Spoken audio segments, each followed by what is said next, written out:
تعریف حمد و ثنا کی بڑائی اور بزرگی اس اللہ رب العالمین کے لیے لائق اور زیبا ہے جو اس کائنات کا خالق ہے، اس کا مالک ہے، جو تنہا تنہا عبادت کا مستحق ہے،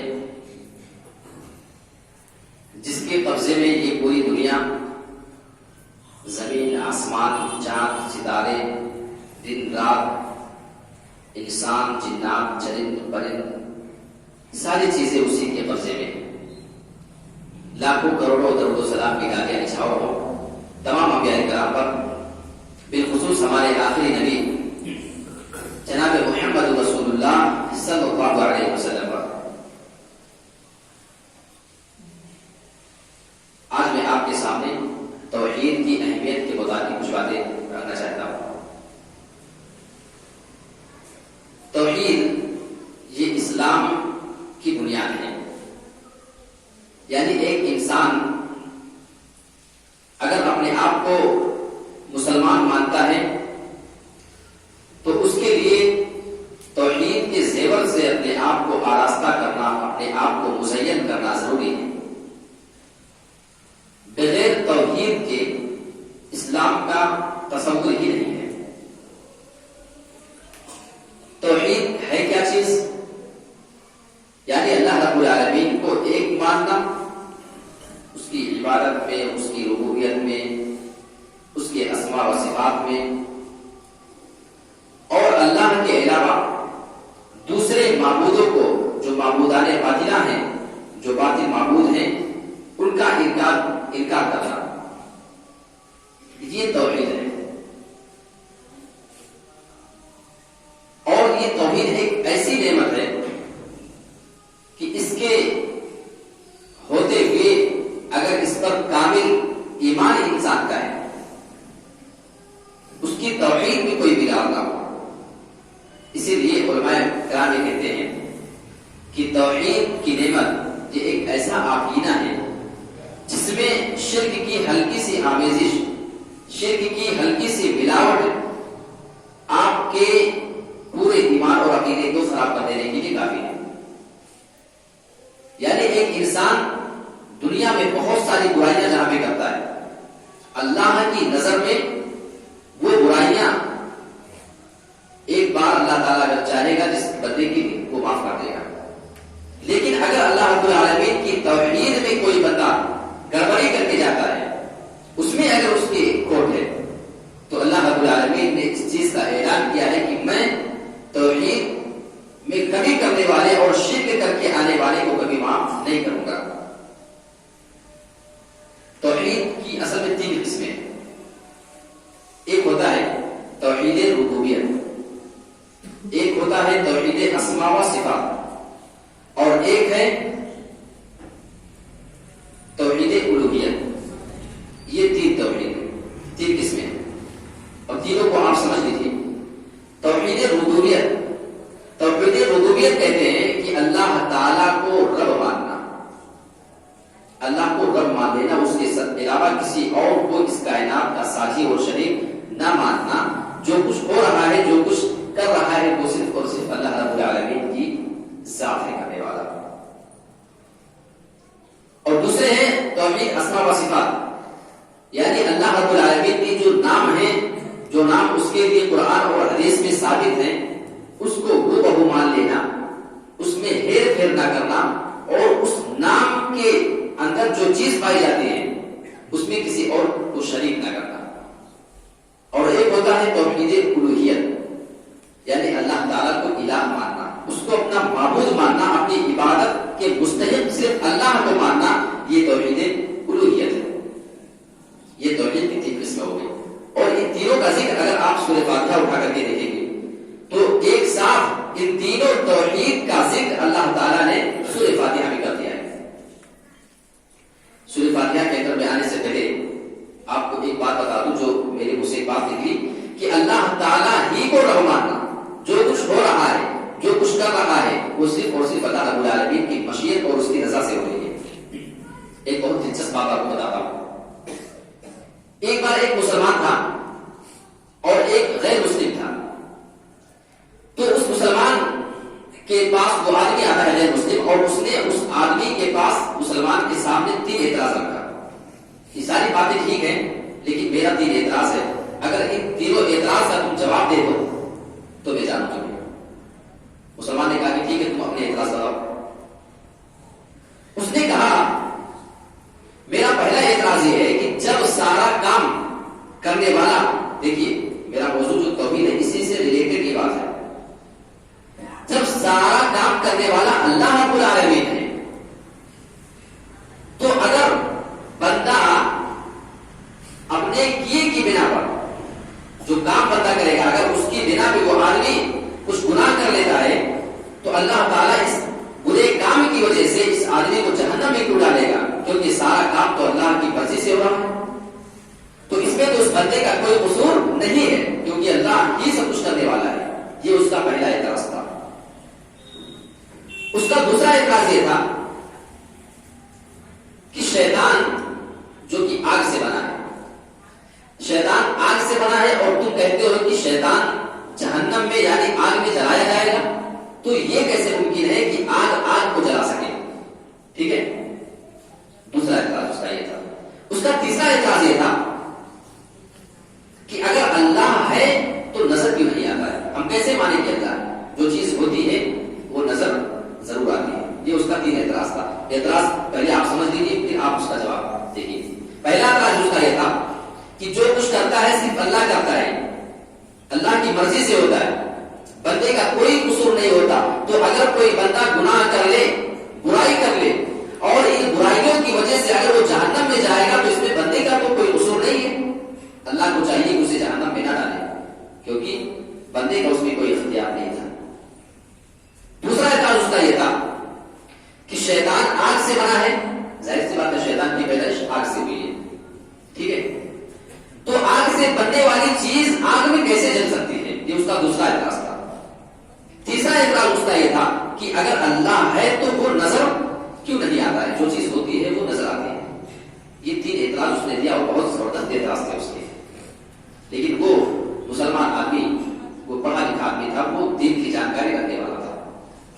اس نے اتنا بڑا ڈھیرے کا ٹکڑا لیا، اور وہ ڈھیرے کا ٹکڑا اٹھا کر کے اس آدمی کو پھینک کر کے تیزی کے ساتھ مارا، جس سے اسے کافی چوٹ لگ گئی، اور کافی تیز اس کو چوٹ لگی. یہ آدمی جا کر کے کیس کر دیتا اس کے خلاف عدالت میں. بلوائی ہوتی ہے، سب کو بلوایا جاتا ہے، اس آدمی کو بھی، مسلمان کو بھی، اور اس غیر مسلم کو بھی، اور بھی بہت سارے لوگ جمع ہوئے عدالت میں. اب جج نے کہا کہ تم اپنا معاملہ پیش کرو کہ معاملہ کیا ہوا. تو اس آدمی نے بتایا کہ بغیر کسی غلطی کے مجھے اس آدمی نے ڈھیرے سے مارا ہے، مجھے کافی چوٹ لگی ہے.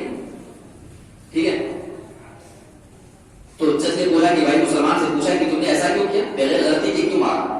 تو اس آدمی نے، مسلمان نے کہا کہ اصل میں میرے سامنے اس آدمی نے 3 اعتراض رکھا تھا، ایک ڈھیرا مار کر کے میں نے اس کے تینوں اعتراض کا جواب دیا ہے. اس کا پہلا اعتراض یہ تھا کہ جو کچھ ہوتا ہے وہ اللہ کی مرضی سے ہوتا ہے، تو بندے کا کسی کام میں کوئی قصور نہیں ہوتا ہے. تو اس آدمی کو جو ڈھیرا لگا ہے تو اس میں اللہ کی مرضی نہیں ہوگی، میں نے تو نہیں مارا اپنی مرضی سے، کیونکہ اس کا کہنا یہ ہے کہ جو کچھ ہوتا ہے بندے کا کوئی قصور نہیں ہوتا ہے. تو اس آدمی کو چاہیے کہ میرے اوپر اعتراض اور کیس نہ کرے، کیونکہ میری کوئی غلطی نہیں ہے. یا تو یہ اپنی بات سے پڑھتے، اگر یہ میرے اوپر کیس کر رہا ہے تو گویا یہ آدمی یہ بات تسلیم کرتا ہے کہ جو آدمی غلط کام کر رہا ہے اس کو اس کا قصور، اس کی غلطی ہوتی ہے. یہ میرا پہلا جواب ہے اس کو ڈھیرا مارنے سے. یہ بات سمجھ آئی؟ اور دوسرا اس کا اعتراض یہ ہے کہ جو آدمی، اس نے کہا تھا کہ شیطان آگ سے پیدا ہوا ہے، تو آگ میں کیسے چل سکتی ہے؟ تو جج صاحب آپ اس آدمی سے پوچھیے کہ یہ کیسے پیدا ہوا ہے. اس نے کہا کہ میں مٹی سے بنا ہوں. اس آدمی نے، مسلمان نے کہا کہ میں نے تجھے کس سے مارا ہے؟ کہا مٹی سے مارا. کہا بھائی تو مٹی کا بنا ہوا ہے اور میں نے تجھے مٹی کے ڈھیرے سے پھینک کر کے مارا، تو مٹی کو چوٹ کیسے پہنچا سکتی ہے؟ اس نے کہا نہیں مجھے چوٹ لگی. اس نے کہا اچھا چوٹ لگی، یعنی مٹی سے مٹی کو مارا جائے تو چوٹ لگ سکتی ہے. اسی طریقے سے آگ کو آگ میں بھی جلایا جا سکتا ہے، شیطان کو جہنم میں بھی جلایا جا سکتا ہے. اس طریقے سے تم کو مٹی سے چوٹ لگی ہے اور تم مٹی ہی کے بنے ہو. یہ دوسرا جواب تھا اس کا. تیسرا اس نے دیا کہ جج صاحب اس آدمی کا کہنا یہ تھا کہ جو چیز ہوتی ہے نظر ضرور آتی ہے، اللہ اگر ہے تو نظر کیوں نہیں آتا؟ آپ اس آدمی سے پوچھیے کہ اپنی چوٹ ذرا دکھائے کہاں ہے، میں نہیں مانتا کہ اس کو چوٹ لگی ہے، کیونکہ جو چیز ہوتی ہے نظر آتی ہے۔ اس نے کہا یار ایسے کیسے ہو سکتا، مجھے چوٹ لگی اندر کی وہ چیز ہے، میں وہ کیسے دکھا سکتا ہوں؟ اس نے کہا نہیں آپ دکھاؤ، ورنہ پھر ہم نہیں مانیں گے کہ تم کو چوٹ لگی ہے۔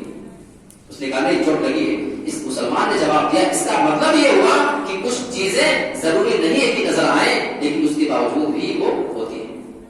تو یہ اس مسلمان کی سمجھداری تھی، ایک ڈھیلا مار کر کے اس آدمی کو، غیر مسلم کو، اس کے تینوں اعتراض کا جواب دے دیا تھا۔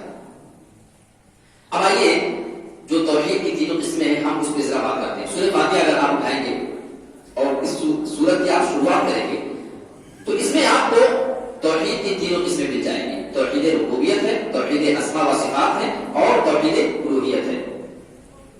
الحمدللہ رب العالمین، قرآن مجید کی شروعات آپ کرتے ہیں، پہلی سورت یہ ہے ساری تعریف اس اللہ کے لیے رب العالمین جو پوری کائنات کا رب ہے۔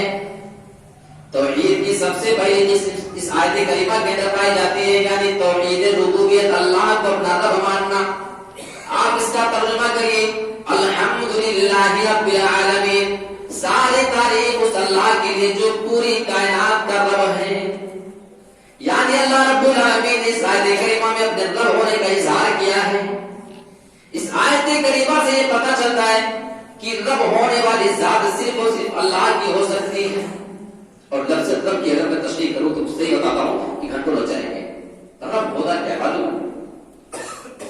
اس دنیا میں ہمارے اور آپ کے آنے سے پہلے ہم کس کس مرحلے سے گزرے ہیں، آپ صرف اس پر غور کر لیجیے۔ ان مراحل سے، ان ادوار سے، وہ سچویشن جو ہمارے اوپر ماں کے پیٹ میں آتے ہیں، اس سے پہلے کے جو مراحل ہوتے ہیں، ان سارے حالات سے گزارنے والی ذات جو ہوتی ہے وہ رب کی ذات ہوتی ہے۔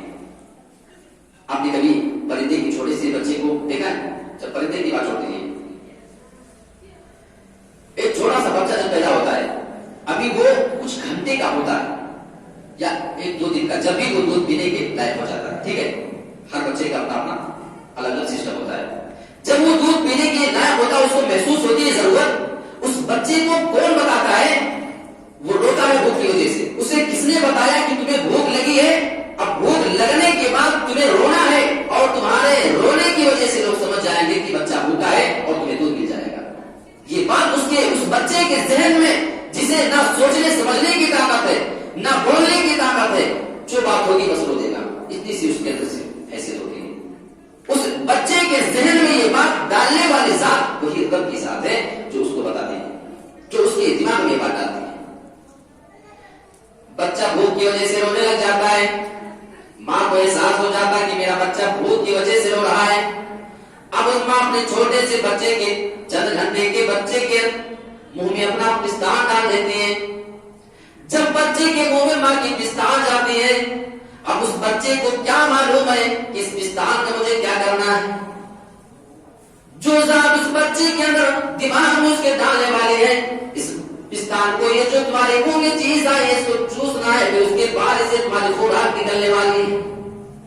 جو ذات اس بچے کے دماغ میں بات ڈالنے والی ہے وہی رب العالمین کی ذات ہے، وہی پوری کائنات کا رب ہے۔ یہ رب کی تشریح۔ پرندے کا بچہ دیکھ لیجیے، وہ بھوک کی وجہ سے چیچی کرتے رہتا ہے، ماں اس کی دور سے دانا لے کر آتی ہے، اپنے منہ میں چوچ میں وہ لے کر کے آتی ہے اس بچے کو، چھوٹے سے بچے کو، پرندے کا بچہ ہے، بہت معمولی سا بچہ ہوتا ہے، اس بچے کو کس نے بتایا کہ یہ تیری ماں کی چوٹ سے تیرے منہ میں جائے گا، اس کو تجھے نکل کر کے اپنے اندر لینا ہے؟ یہ کام کرنے والی ذات وہی رب کی ذات ہے۔ بس اور آگے اگر بات کروں گا تو بہت وقت اس میں ہو جائے گا۔ دوسری آیت آپ دیکھیے، الحمدللہ رب العالمین الرحمن الرحیم، وہ رب اللہ رب العالمین کی صفت بیان کی جا رہی ہے، الرحمن الرحیم، جو بڑا مہربان ہے، نہایت رحم کرنے والا ہے۔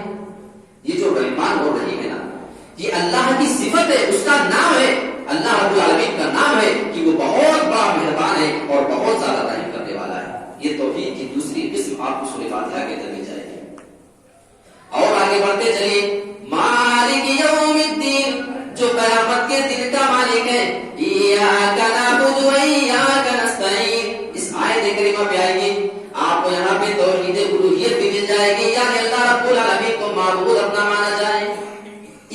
نعبد و ایاک نستعین. آپ نے سورہ فاتحہ پہ کبھی غور کیا؟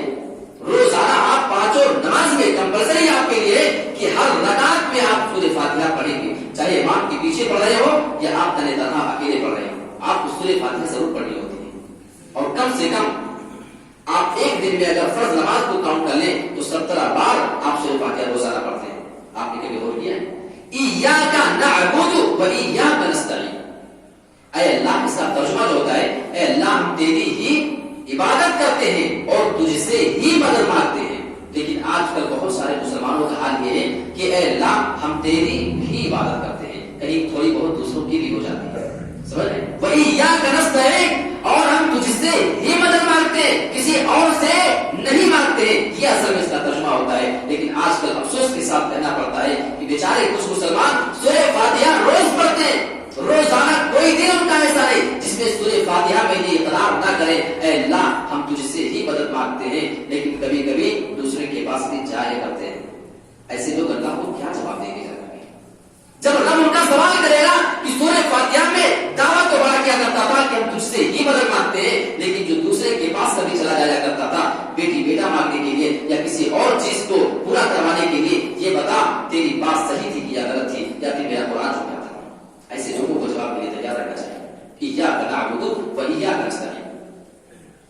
اب سورہ فاتحہ کی بات آئی ہے، تھوڑی سی اس میں تشریح آپ کو، کیونکہ یہ سورت آپ روزانہ پڑھتے ہیں. اہدنا الصراط المستقیم، اے اللہ تو مجھے سیدھے راستے پر چلا، سیدھے راستے کی طرف ہدایت دے.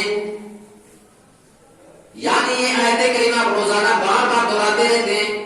فرض نمازوں کو لے لیجیے، سنت النفل کو لے لیجیے، نہ جانے دن میں آپ کتنی بار اس آیت کریمہ کو دہراتے رہتے ہیں. اے اللہ تمہیں سیدھے راستے پر چلا. ایسا سوال ہی پیدا ہوتا ہے، آپ اس سورت کو روزانہ بار بار پڑھتے ہیں اور بار بار آپ اللہ سے یہی دعا کرتے ہیں کہ اللہ سیدھے راستے پر چلا، تو کیا ابھی تک آپ سیدھے راستے پر آئے نہیں ہو کہ آپ کو روز وہی بات مانگنی پڑتی ہے اللہ سے، وہی بات روزانہ دہرانا پڑتا ہے کہ اللہ سیدھے راستے پر چلا؟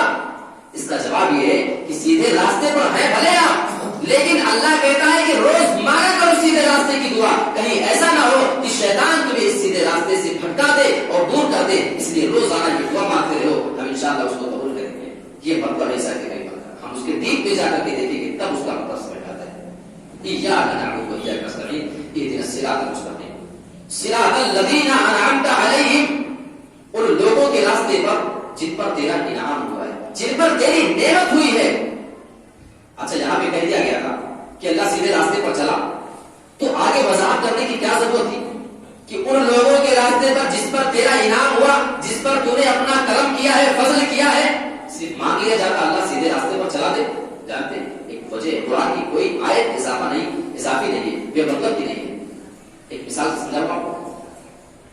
اگر کوئی آدمی کسی راستے سے جا رہا ہو، اسے جانا ہو، اور اس آدمی کو معلوم ہو جائے کہ اس راستے پر ابھی مجھ سے تھوڑی دیر پہلے بہت سارے لوگ چل کر کے گئے ہیں، تو جانتے ہیں اس کا فائدہ کیا ہوگا؟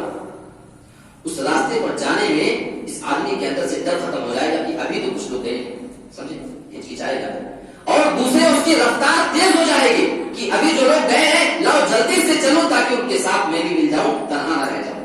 اس بنا پہ اللہ فرماتا ہے جب ہدایت کا راستہ مانگو سیدھا راستہ تو یہ ذکر کر دیا کرو کہ ان لوگوں کا راستہ جس پر تو نے اپنا انعام کیا. اس سے تمہیں یہ پتا چل جائے گا کہ یہ روٹ، یہ سیدھا راستہ وہ راستہ ہے جس پر اللہ کی وہ بندے چلے ہیں، جس پر اللہ کا انعام ہوا ہے، اس کا فضل ہوا ہے، تاکہ آپ کو اس پر چلنے میں آسانی ہوگی، جلدی جلدی آپ اس میں چلو گے. اور اگر کسی آدمی کو پتا چل جائے کہ جس راستے پہ مجھے جانا ہے بڑا سنسان، بڑا پرخطر، خطرناک قسم کا راستہ ہے، کوئی اس سے پہلے یہاں پہ نہیں گیا ہے، تو وہ آدمی ڈر جائے گا، جانے کی ہمت نہیں ہوگی. اس بنا پہ کہا گیا ہے کہ ان لوگوں کے راستے پر جس پر تیرے کچھ بندے چل کر کے گئے ہیں. یہ اس آیت کریمہ کا مطلب ہے. یہ سورہ فاتحہ کی مختصر میں نے آپ کے سامنے اس کو رکھی ہے کیونکہ اس میں توحید کی تینوں قسمیں پائی جاتی ہیں. اور اللہ کے نبی صلی اللہ علیہ وسلم نے جو سب سے پہلی دعوت پیش کی تھی وہ اسی توحید کی مطابق تھی. قولوا لا الہ الا اللہ تفلحوا. سارے لوگوں کو آپ جمع کرتے ہیں اور آپ سب سے پہلی دعوت جو دیتے ہیں وہ دعوت اسی توحید کے مطابق تھی. قولوا لا الہ الا اللہ، اے لوگوں تم لا الہ الا اللہ اپنے زبان سے کہہ دو، تفلحوا، تم کامیاب ہو جاؤ گے. آپ یاد رکھیے گا لا الہ الا اللہ کہنے کا مطلب یہ ہے کہ آپ جو بات کہہ رہے ہو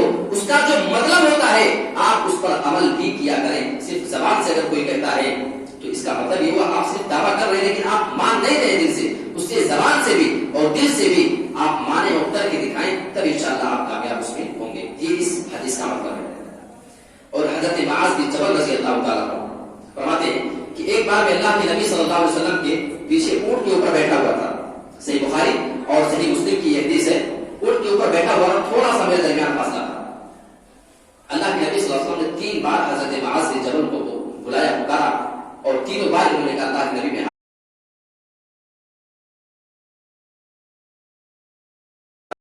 بولیے کیا بات ہے. اللہ کے نبی صلی اللہ علیہ وسلم سے سوال کرتے ہیں ما حق اللہ علی العباد.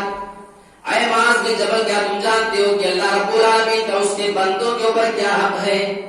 یعنی بندوں کے لیے کیا ضروری ہے, اپنے رب کے لیے کون سا وہ کام کیا کرے. حضرت معاذ بن جبل کہتے ہیں اللہ و رسول عالم, اللہ اور اس کے رسول زیادہ بہتر جانتے ہیں کہ اللہ کا کیا حق ہے بندوں پر. تب اللہ کے نبی جناب محمد رسول اللہ صلی اللہ علیہ وسلم جواب دیتے ہیں حق اللہ علی عبادہ ان یعبدوہ ولا یشرکوا بہ شیئا. بندوں کے اوپر اللہ کا حق یہ ہے کہ وہ صرف اسی کی عبادت کیا کرے, اسی کی پوجا کیا کرے, ولا یشرکوا بہ شیئا, اس کے ساتھ کسی کو شریک نہ بنایا کرے, کسی کو اس کے ساتھ شریک اور ساجد نہ بنایا کرے. پھر اللہ کے نبی سوال کرتے ہیں اے معاذ بن جبل هل تدری ما حق العباد علی اللہ, کیا تم جانتے ہو, کیا تمہیں معلوم ہے اگر یہ کام بندے کر لیتے یعنی وہ صرف اللہ کی عبادت کر لیا کرے, اس کے ساتھ کسی کو شریک نہ بنائے, تو کیا تم یہ جانتے ہو کہ پھر اللہ رب العالمین کے اوپر کیا حق بنتا ہے بندوں کے لیے, یعنی وہ بندوں کے لیے کیا کرے. پھر جواب دیتے ہیں اللہ اس کے رسول زیادہ بہتر جانتے ہیں. اللہ کے نبی جواب دیتے ہیں حق العباد اللہ اللہ يعذبهم, پھر اللہ رب العالمین کے اوپر یہ حق بنتا ہے کہ اپنے اس بندے کو عذاب نہ دے جو بندہ صرف اللہ کی عبادت کیا کرے اور اس کے ساتھ کسی کو شریک نہ بنائے, کسی کو اس کے ساتھ ساجی نہ بنائے, تو اللہ کے اوپر یہ ذمہ داری بنتی ہے کہ اس آدمی کو کبھی بھی عذاب نہ دے. صحیح بخاری سے مسلم کی حدیث ہے اگر ہمیں اللہ کے عذاب سے بچنا ہے تو ہمیں اپنے آپ کو صرف اور صرف توحید کا شہدائی بنانا پڑے گا. شرک سے اتنا دور رکھنا پڑے گا, اتنا دور رکھنا پڑے گا کہ ہماری زندگی میں اس کی جھلک تک نظر نہ آئے اگر ہم حقیقت میں کامیاب ہونا چاہتے ہیں. اور جانتے ہیں یہ توحید ایک ایسی چیز ہے کہ جس کے نہ ہونے کی وجہ سے اللہ کے نبی صلی اللہ علیہ وسلم کے قریبی رشتے دار کی جہنم میں گئے. معلوم ہے آپ کو ابو طالب کو آپ جانتے ہیں, آپ کے کتنے پیارے چچا ہیں, ہر مصیبت میں آپ کا وہ ساتھ دیا کرتے تھے, لیکن جب ان کی موت کا وقت قریب آتا ہے اللہ کے نبی ان کے پاس سے جاتے ہیں, آپ ان سے کہتے ہیں قل لا الہ الا, اے میرے پیارے چچا ایک بار لا الہ الا اللہ کا اقرار کر لیجیے, آپ صرف اپنی زبان سے کہہ دیجیے. صحیح بخاری مسلم کی حدیث ہے, ایک بار آپ اپنی زبان سے کہہ دیجیے کلمتن, یہ ایک ایسا کلمہ ہے اشہد بہا عند اللہ, میں اس کے ذریعے آپ کے حق میں جا کر کے اللہ کے پاس گواہی دوں گا قیامت کے دن. وہ اسی پشو پیش میں پڑے ہوئے کیا جواب دے اپنے بھتیجے کو, وہی پہ ابو جہل بیٹھا ہے, عبداللہ بن ابی امیہ بھی بیٹھا ہوا ہے, یہ ان کے دوست دونوں ہوا کرتے تھے, آ کر کے ان کے پاس بیٹھ کے ابو طالب کی, اور یہاں اللہ کے نبی ان کی کان میں بار بار یہ کہہ رہے ہیں کہ تم لا الہ الا اللہ کا اقرار اپنی زبان سے کر لو, میں اللہ کے پاس لے جا کر کے گواہی دوں گا تمہارے حق میں. اور یہاں یہ دونوں مردود بار بار ان کے پاس ان کو آگ دلا رہے تھے, غیرت دلا رہے تھے کہ کیا تم اپنے باپ دادا کے دین کو چھوڑ کر کے اپنے بھتیجے کے دین کو قبول کر لو گے. وہ ایک بار اللہ کے نبی کی بات سنتے, ایک بار اپنے دوستوں کی بات سنتے, اور آخر انجام یہ ہوا کہ دوستوں کی بات زیادہ غالب آ گئی اور انہوں نے کہا میں اپنے باپ دادا کے دین پر مرتا ہوں اور کلمہ پڑھنے سے انکار کر دیا. اسی لیے کہتے ہیں کہ دوست انسان کو اچھا بنانا چاہیے. یہ دو دوست ان کو جہنم میں لے جانے کا سبب بنے کیونکہ نبی وہاں موجود تھے, آپ ان کو کلمے کی تلقین کر رہے تھے, ان کا ذہن بھی مائل تھا اپنے بھتیجے کی بات کی طرف, لیکن وہ دوستوں نے ان کو کلمہ پڑھنے سے منع کروا دیا اور روک دیا, غیرت دلا کر کے. میرے پیارے ساتھیوں, اسی لیے کہتے ہیں کہ انسان کو اپنے دوست کا انتخاب اپنی زندگی میں اچھا کرنا چاہیے. اور کسی دوست کی, کسی آدمی کی آپ کو اگر پہچان کرنی ہے تو آپ اس کے دوستوں کو دیکھ لیجیے کہ ان کے دوست کیسے ہیں, آپ کو اندازہ ہو جائے گا کہ یہ آدمی کیسا ہے. اور یہ توحید کی اہمیت آپ جانتے ہیں, توحید نہ ہونے کی وجہ سے اللہ کے نبی کے چچا کو جہنم میں جانا پڑا. اور توحید کی نعمت اگر کسی کے پاس ہو تو بڑی سے بڑی مصیبت سے بھی اللہ تعالیٰ نجات دے دیتا ہے. حضرت ابراہیم کا معاملہ دیکھ لیجیے, ایک توحید کی دعوت دیتے دیتے پوری قوم کو اپنا دشمن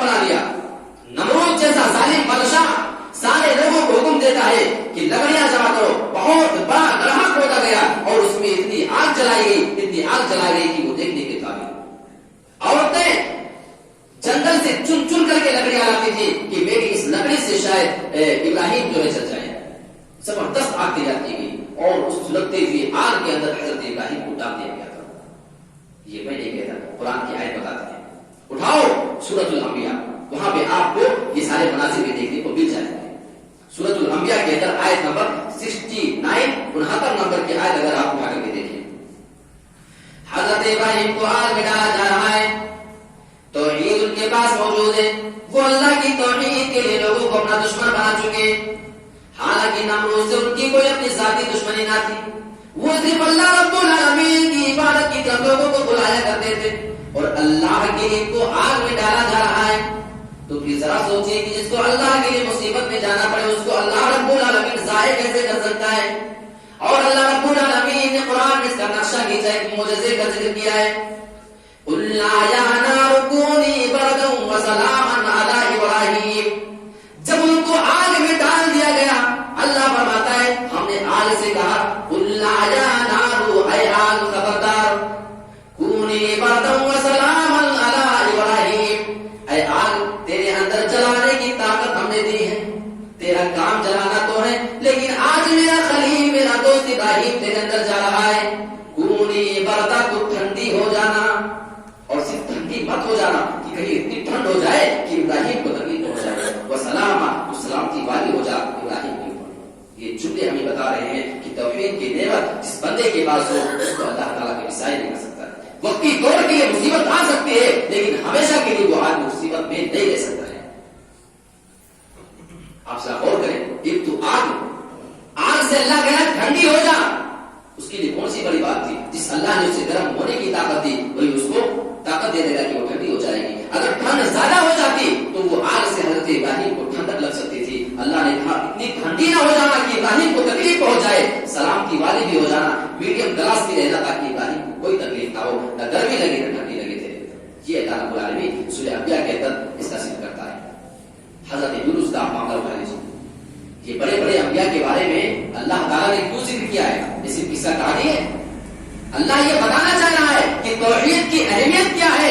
یہ سارے انبیاء صرف اللہ کو پکارا کرتے تھے مصیبت کے موقع پہ، ان کی زبان پہ کسی دوسرے تیسرے کا نام نہیں ہوا کرتا تھا. یقین نہ ہو تو حضرت یونس علیہ السلام کا معاملہ اٹھا کر کے دیکھ لیجیے. جب وہ سمندر میں گئے اور مچھلی نے ان کو نگل لیا، اللہ رب العالمین نے اس کا ذکر قرآن میں کیا ہے. فنادى في الظلمات، انہوں نے اللہ تعالیٰ کو پکارا تاریکیوں کے اندر. جہاں پہ اللہ نے صرف تاریکی نہیں کہا ہے بلکہ یہاں پہ جمع کا لفظ استعمال کیا ہے، پلورل سنگولر نہیں، یعنی تاریکیوں کے اندر. اگر صرف تاریکی کہتا تو ایک تاریکی ہوتی، تاریکیوں کہا ہے اس کا مطلب کئی تاریکی تھی. معلوم ہے کئی تاریکی کا مطلب؟ ایک تو رات کی تاریکی، دوسرے سمندر کے اندر جو تہ ہے جو گہرائی ہے اس کی تاریکی، اور تیسرے مچھلی کے پیٹ میں گئے تھے، مچھلی کے پیٹ کی گہرائی تاریکی. وہاں کا اندھیرا تین تاریکی، ایک تو رات کی تاریکی، رات کا اندھیرا، دوسرے سمندر کا اندھیرا، اور تیسرے مچھلی کے پیٹ کا اندھیرا، اس کے پیٹ کی تاریکی. پھر ظلمات کی تاریکی میں اللہ رب العالمین کو حضرت یونس نے پکارا ہے. یہ سورہ انبیاء آیت نمبر 87، 87، 88 کے اندر آپ کو یہ چیز مل جائے گی. تاریکی میں پکار رہے ہیں. یہاں ہم تو بیچارے ہم سبھی کے اوپر اللہ تعالیٰ کو پکارتے نہیں بچا رہے ہیں کہ اللہ کو پکارے یا کسی اور کو پکارے. یہ نبی کا حال ہے. یہ نبی کا ذکر کر کے اللہ یہ بتانا چاہتا ہے بڑی سے بڑی مصیبت میں آنے کے بعد بڑے سے بڑے نبی نے صرف اور صرف اگر کسی کو پکارا ہے تو وہ اللہ کی ذات ہوا کرتی تھی، اس کے علاوہ کوئی دوسرا نہیں. اور وہ کہہ کیا رہے معلوم ہے؟ پھر ظلمات، اللہ الہ الا انت، ان کی زبان سے یہ کلمہ نکلتا ہے اے اللہ تیرے علاوہ کوئی معبود نہیں ہے. اس سے یہ پتا چلتا ہے کہ اپنے رب کو پکارنے کا طریقہ کیا ہے. سب سے پہلے اس کو اپنا رب مان لیا جائے، اسی کو معبود مانا جائے، عبادت کے لائق مانا جائے. سبحانک انی کنت من الظالمین، اے اللہ تو پاک ہے، تیری کوئی غلطی نہیں ہے، میں مچھلی کے پیٹ میں آیا ہوں، میری خود اپنی ذاتی غلطی ہے. انی کنت من الظالمین، میں ہی ظالم آدمی ہوں. یہ رب کو پکارنے کا انداز بتایا جا رہا ہے. حضرت یونس نے غلطی کی تھی نا، اور سے نکل کر کے بھاگے تھے، اور اللہ تعالیٰ نے ان کو اس طریقے سے معاملہ ہوا. آخر وہ سمندر میں پھینکے گئے اور مچھلی نے اس کو نگل لیا تھا. انہوں نے یہ نہیں کہا اللہ تیری وجہ سے میں مچھلی کے پیٹ میں آ گئے، نہیں، اللہ تو پاک ہے، غلطی میری ہے، ظالم تو میں خود ہوں. جب اس انداز میں پکارا جا رہا ہے، مچھلی کے پیٹ میں خدا العالمین نے بھی ان کی پکار کو سن لیا. فاستجبنا له, ہم نے ان کی پکار کو سن لیا. ونجیناه من الغم, ہم نے ان کو تاریکی سے بچا لیا. وَكَذَلِكَ نُنْجِي الْمُؤْمِنِينَ, اور اسی طرح ایمان لانے والوں کو ہم نجات دیا کرتے, ان کو بچا لیا کرتے. یعنی اللہ یہ بتانا چاہتا ہے اے مسلمانوں, یہ تو حضرت یونس کا معاملہ ہے کہ انہوں نے مصیبت میں مجھے پکارا ہے, ایمان کی حالت میں مجھے پکارا ہے. اب دنیا میں کوئی بھی مسلمان, کوئی بھی مومن مجھے مصیبت اور پریشانی میں پکارے گا. وَكَذَلِكَ نُنْجِي الْمُؤْمِنِينَ, اس مومن کو ہم نجات دیا کرتے ہیں. اس آیت کریمہ کے اندر اگر ہمارا ایمان ہے تو ہم اپنی مصیبت میں صرف اور صرف اللہ رب العالمین کو پکاریں. یہ میں نے آپ کے سامنے توحید کے متعلق چند باتیں رکھی ہے کیونکہ وقت مختصر ہوتا ہے اور وقت کی رعایت کرنا بڑا ضروری ہوتا ہے. یہ بات آپ یاد رکھیں خطبہ کے اندر, کیونکہ بیچارے کوئی ڈاکٹر یہاں پہ آیا ہے, کوئی کاروباری ہے, کوئی بزنس مین ہے, ہر ایک کو اپنے اپنے وقت پر کہیں نہ کہیں پہنچنا ہوتا ہے. سمجھداری یہ ہے کہ وقت کے اندر جو باتیں ہو سکے اس کو کر لی جائے. یہ میں نے آپ کے سامنے توحید کے متعلق کچھ باتیں قرآن اور حدیث کی روشنی میں رکھنے کی کوشش کی. اللہ تعالیٰ سے دعا کرتا ہوں کہ پروردگار ہمیں اپنے عقیدے توحید کے معاملے میں بالکل کامل بنا دے, ہمارے ایمان کے اندر کوئی ڈگمگاہٹ نہ ہونے پائے, ہمیں شرک سے کوس دور کر تاکہ ہمارا خاتمہ ہو تو ہم بھی اس کلمے کو لے کر کے اور اس پر عمل کرنے کی وجہ سے جنت میں جا سکیں اور جہنم سے بچ سکیں. آمین. وآخر دعوانا ان الحمد للہ.